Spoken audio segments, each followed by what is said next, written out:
Hello दोस्तों, नमस्कार। मैं आप लोगों का हार्दिक अभिनंदन करता हूँ। चलिए शुरू करते हैं कि आज मार्केट कैसा चलेगा। तो सबसे पहले आप लोगों को सोमवार की हार्दिक शुभकामना कि आपका दिन मंगलमय हो। फिलहाल जो न्यूज़ अभी अच्छा सा दिख रहा है वो गोल्डमैन सैक्स का है। गोल्डमैन सैक्स ने जो है मार्केट पे ओवरवेट का अपना बताया है ग्रोथ रिव्यू। तो अच्छा है, ये है ना ओवरवेट। वो किस पे बताया? इंडियन मार्केट पे। India to overweight.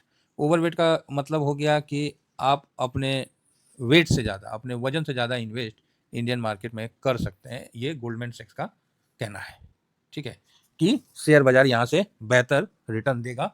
तो इसके लिए गोल्डमैन सैक्स जो है पहले भारत पे मतलब सितंबर में अंडरवेट और बिल्कुल बोला था कि नहीं, मतलब ऐसा ऐसा बात है, तो इसीलिए तो यहाँ से कम आपको गोल्डमैन सैक्स के अनुसार 29,000 का टारगेट दिया। चलो यार, हम तो 30,000 बोल रहे थे, तो 29 बोल के कम से कम हौसला बढ़ाया, लेकिन पूरे साल के अंत तक 2026 तक, क्योंकि जो भी रेट कट वगैरह हुआ है और महंगाई कम है तो कंजम्पशन बढ़ रहा है। तो ये भी आप सोचोगे कि वहाँ से बैठे बैठे सपना देख के नहीं, इनको भी रिपोर्ट जाता है। गोल्डमैन सैक्स के जो यहाँ है ना, यहाँ से भी उनको रिपोर्ट जाता है, फिर वो सारे कनेक्ट होके तब वो एक कोई डिसीजन लेते हैं। तो उनकी टीम यहाँ काम करते रहती है। तो अच्छा है, एक पॉजिटिव न्यूज़ है कि वर्ल्ड के एक बड़े दिग्गज ने इस तरह का स्टेटमेंट दिया है। रेटिंग एजेंसी ने बढ़िया दिया है, तो ये बाजार को सेंटीमेंट के हिसाब से पॉजिटिव है। ठीक है, तो ये चीज़ पहले समझ लें। दूसरा, ये यूएस में जो ट्रम्प का जो अपना चल रहा था, सुप्रीम कोर्ट का तो एज इट इज़ है। अब ट्रम्प अनाप शनाप बोले, सुप्रीम कोर्ट वाला थोड़ी मानेगा। वो तो जो करना है वो तो करवे करेगा। और ये इनका जो टैरिफ का था, जो अमेरिका का, तो इस पे हाँ 40 दिन हो गया है। ये किसका? चाइना के साथ है ना। 40 दिन हो गया है, तो उम्मीद हो रहा है कि शट डाउन खत्म होगा। ठीक है, अभी उम्मीद हो रहा है कि शट डाउन जल्द से जल्द खत्म हो सकता है। और अभी राष्ट्रपति का कहना है कि टैरिफ के खिलाफ लोग मूर्ख हैं। ट्रम्प ने कहा कि अमेरिकियों को $2,000 का लाभांश मिलेगा। मतलब एक तरह से वो जो अमेरिकियों को घूस देने की कोशिश कर रहे हैं, मतलब कि अरे यार तुम्हें भी पैसा मिलेगा, ये वो। तो इसी प्रकार का अपना चल रहा है। ठीक है, तो अच्छा है। हाँ, अब रही बात US government shut down to end after 40 days. ये एक पॉजिटिव न्यूज़ है कि भैया 40 दिन के बाद आज वोटिंग होगा और यूएस का जो है ये शट डाउन है वो ख़त्म होने की उम्मीद है। इससे पहले इन्हीं का है 18-19 उसी समय ना शट डाउन चला था, हमें याद है। और अभी चल रहा है। तो मतलब ये जब भी रहते हैं तो इनका तो कोई सपोर्ट करता ही नहीं है, क्योंकि ये तो खुद ही सपोर्ट लायक नहीं है। तो वही चक्कर है। तो ये यूएस की तरफ से पॉजिटिव। तो आप बोलोगे सर इतना जो यूएस का बता दिया, हम लोग का तो नहीं ना बताया, भारत का बिहार चुनाव। अरे भैया, बिहार चुनाव बहुत निर्णायक पॉइंट है, तो उसको इग्नोर नहीं करना है। तो अब आप बोलिएगा तो इग्नोर नहीं करेंगे तो क्या करेंगे? उस पर ध्यान रखना है। और बिहार चुनाव में ये देखना है कि बिहार चुनाव को अगर बीजेपी नहीं जीतती है तो भैया खतरा जो है ना वो बहुत चरम लेवल का पहुंच जाएगा। अब 14 नवंबर हो गया, बस 2-4 दिन बचा है। 11 को वोटिंग हो जाएगा, 14-15 से रिजल्ट शुरू, मतलब फाइनल हो जाएगा। तो मैं बता रहा हूँ ये बहुत इंपॉर्टेंट है, ये वीक बहुत बहुत वेरी वेरी। तो आप बोलिएगा क्यों सर? अगर मान लीजिए बीजेपी नहीं आता है, ठीक, अब बीजेपी आएगा तो नीतीश पलटू चाचा का ही गवर्नमेंट बनेगा।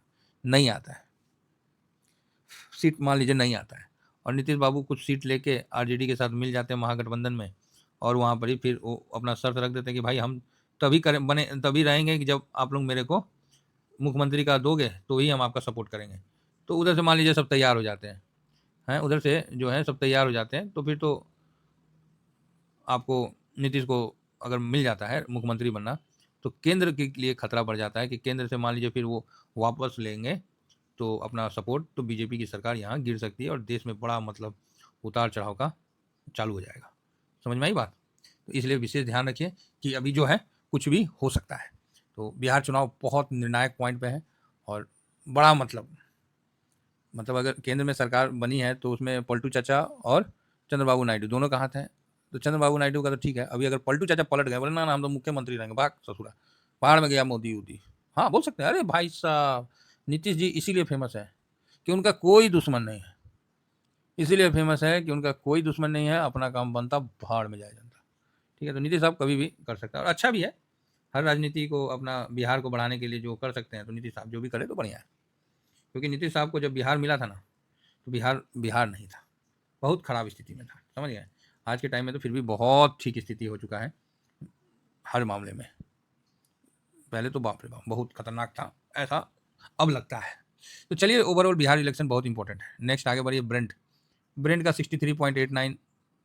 हाँ, अमेरिका का सर इतना जो कहानी सुना है, तो हम लोग को क्या, हम लोग उसको कैसे समझे, तो बता रहे हैं ब्रेंट का रेट नहीं बढ़ा है, इसका रेट बढ़ना चाहिए, 65 से ऊपर जाना चाहिए, तभी हम पॉजिटिव होंगे, नहीं तो न्यूट्रल है। क्यों? क्योंकि कंजम्पशन बढ़ेगा तो भैया इसका रेट क्यों नहीं बढ़ेगा, इसका खपत बढ़ेगा ना, तो फिर अभी डिमांड से ज़्यादा सप्लाई है, तभी ना ये स्थिति है, तो आप बोलिएगा यस। दूसरा देखिए, 10 ईयर बॉन्ड यील्ड 4.12 हो गया। अगर ये जो शट डाउन फलाना ठिकाना इतना ही पॉजिटिव होता, तो 10 ईयर बॉन्ड यील्ड क्यों नीचे मतलब क्यों गिरा है, क्यों नहीं गिरा है? 4.12 पे कैसे, अभी 4 से नीचे आ जाता अगर इतना ही पॉजिटिव रहता। तो यहाँ पर ही दोनों चीज समझिए कि इतना भी जितना न्यूज चल रहा है पॉजिटिव नहीं है, नहीं तो ये क्यों नहीं गिरा अमेरिका का। हो गया क्लियर? तो आप बोलोगे ओके। हाँ, जैसे नहीं बोलते हैं कि ए जी ये कितना वजन है, बोला 5 किलो वजन है, जब बटखरा पे चढ़ाइएगा तो ये 2 किलो वजन है, तो आप मानिएगा 5 किलो वजन है? तो आप बोलिएगा नहीं सर कभी नहीं मानेंगे। तो वही बात है, भले वो 5 किलो से ज़्यादा हो, 6 किलो, फिर भी आप नहीं मानिएगा। आपका बटखरा में अगर 2 किलो दिखा रहा है तो अब 2 किलो का होगा। तो एज इट इज सेम चीज़ यहाँ पर ये कि आपका जब इतना पॉजिटिव न्यूज आया तो ये 4.12 क्यों है, नीचे क्यों नहीं है? यहाँ से शंका बढ़ जाता है अमेरिकी मार्केट के न्यूज पे भी। नेक्स्ट आगे बढ़ते हैं और देखते हैं कि दाउ जोन में पॉजिटिव रुझान है और नीचे लेवल से दाउ जोन भी रिकवर हुआ। नेस्डेक में भी 250-300 पॉइंट का पॉजिटिव रुझान है। दाउ जोन जो मतलब फ्राइडे को था नीचे लेवल से अच्छा खासा रिकवर होके आपको यहाँ पर ही देखने को मिला, मतलब मोटा मोटी 400-500 पॉइंट का रिकवर दिखाया है। हाँ हाँ, इतना तो दिखे भी किया है। 500 से 900 गया, तो ऐसे ही दिख रहा है 400 पॉइंट का, या 900 से भी ऊपर 1000 में चला गया। पॉजिटिव है। हैंसेंग अभी खुला है और ये पॉजिटिव हो रहा है, तो साइडवेज हो गया, तो ठीक है। निकाई तो देख ही रहे हैं आप लोग। तो ये सब जो कहानी है ये चल रहा है, इनको हमको समझ के चलना है। इन सब के बीच में हम लोग का गिफ्ट निफ्टी 600 के पास दिख रहा है, अब हकीकत हाँ 585 600 के पास दिख रहा है, तो अच्छी बात है, पॉजिटिव व्यू से स्टार्ट होगा। इनके बीच में सिल्वर में तेजी हो गया, तो सिल्वर लगातार एक तरफा गिरावट के बाद थोड़ा सा बाउंस बैक दिखा रहा था, और ये अच्छा, गोल्ड में भी तेजी आपको देखने को मिल रहा है, तो अच्छी बात है। थोड़ा सा गोल्ड सिल्वर में पॉजिटिव व्यू के साथ आगे बढ़ेगा तो ठीक है। तो यहाँ पर ये सब कहानियाँ चल गई। अब हम अपने सीधे आते हैं, बाकी इंडेक्स का जो फ्यूचर का लेवल है ऑलरेडी आपको पता ही है 13 में है, तो ज़्यादा इंपॉर्टेंट नहीं है ना आज के लिए। तो इतना काफ़ी है, सारे न्यूज़ आपको कवर हो गए। आपको गोल्ड में पॉजिटिव व्यू दिख रहा है, तो ठीक है, ओके ओके सारा। हिस्ट्री में देखिए वो 22.22 PE है, तो उस हिसाब से देखिए कि बढ़िया है। एक सेकेंड, अरे आ जाओ निफ्टी, हाँ उस हिसाब से ठीक है। तो यहाँ पर ये सारा डाटा को देखने के बाद जो हम लोग कंक्लूजन निकालेंगे ना, ये देखिए 22.28 है, वो निकालेंगे, वो समझते हैं। चलिए, तो वो क्या आएगा, सबसे पहले एफ आई एस का जो खरीदारी और DIS का खरीदारी जो कैश में आप लोग देखे हैं, तो उसमें एयरटेल का भी जो ब्लॉक डील था, तो वो भी 9,000 की 10,000 करोड़ का था, तो उसके मतलब ज़्यादा कुछ नहीं खरीदा इन्होंने। चलिए आगे बढ़ते हैं। FIS निगेटिव है, तो आप बोलोगे सर निगेटिव क्यों है भाई, वहाँ बॉन्ड यील्ड बढ़ा हुआ है ना, बॉन्ड यील्ड कम करो, हम पॉजिटिव करेंगे। बॉन्ड यील्ड कम हो जाएगा, 3 के नीचे आएगा, पैसा लेके उनको आना ही पड़ेगा यहाँ। DIS पॉजिटिव है, प्रो न्यूट्रल है, इंडिया विक्स पॉजिटिव है, PCR न्यूट्रल है, गोल्ड पॉजिटिव है, क्रूड ऑयल न्यूट्रल है। 65 से ऊपर जाएगा तब पॉजिटिव करेंगे, और 60 से नीचे गया तो हम इसको निगेटिव करेंगे। US मार्केट फिलहाल तो न्यूट्रल जाएगा। रुपया निगेटिव है, 87.86 है कुछ। डॉलर इंडेक्स 99.52 के आसपास है, तो पॉजिटिव है। और PE जो है ना, निगेटिव करने का मन नहीं कर रहा है आज, चलो कर देते हैं। तो 1 2 3 निगेटिव है, 4 पॉजिटिव है और 3 न्यूट्रल है, नहीं 4 न्यूट्रल है, 4 3 8 और 3 11, ठीक है। तो आपको ये देखिए, ये चीज़ देखने को मिलेगा, अगर मार्केट खुलता है ओपन होके, अगर हाई पे खुलता है तो फिर साइडवेज का है।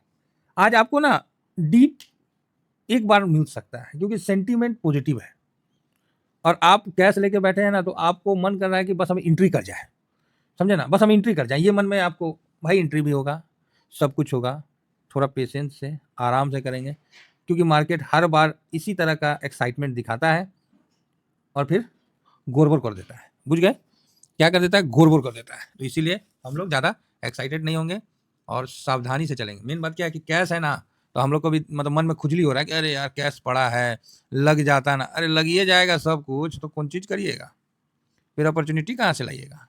तो ये देखिए, यहाँ आप देख सकते हैं कि निफ्टी का, अरे ये क्या आ गया, ये क्या क्या आ जाता है। यहाँ 1 वीक निफ्टी 50। तो अभी जो है क्लियर है इस हिसाब से कि आज ये अपना क्लोजिंग है 9 तारीख 7 तारीख है ना, 7 तारीख का क्लोजिंग है। आज निफ्टी को 5551 इसके ऊपर क्लोजिंग अगर देता है तो हम लोग पॉजिटिव हैं, समझ गए, हम लोग पॉजिटिव हैं। अगर इसके ऊपर पॉजिटिव मतलब क्या है कि व्यू सही रहेगा कि हाँ अब ठीक है। यहाँ तो पॉजिटिव नहीं, पॉजिटिव तो हम इसके ऊपर क्लोजिंग देगा तब 25,679 के ऊपर जब देगा, मतलब 670, तब हम थोड़ा और पॉजिटिव होंगे। यहाँ मतलब हो जाएगा कि जो गिरावट है वो अब थम जाएगा वर्तमान के लिए, मेरा कहने का ये मतलब है। तो इस लेवल के ऊपर आज का क्लोजिंग होना चाहिए। इंट्राडे में आज पूरे दिन में इस लेवल को तोड़ के इस लेवल को तोड़ने का कोशिश होना चाहिए, तो ज़्यादा बेटर है। बस, थैंक यू वेरी मच। जय हिंद, जय भारत।